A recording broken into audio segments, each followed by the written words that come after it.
This is Shake Shack sparkling spring water sourced from Mountain Palomar in California. Let's test the pH and TDS levels. Let's pour some water in.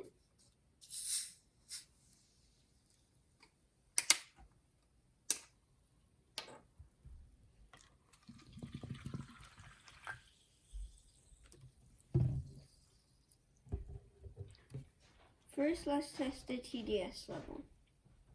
Turn on the TDS tester, make sure it says 0, and put it in.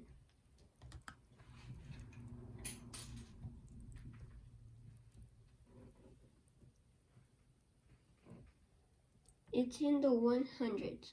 That is carbon filtered mountain spring or aquifers.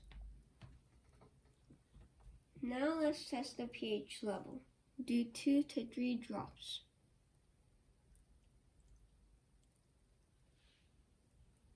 Let's stir it a little for a better result.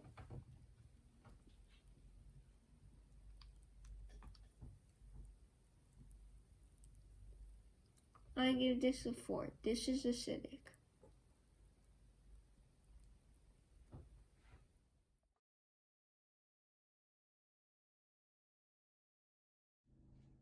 Stay tuned, like and subscribe.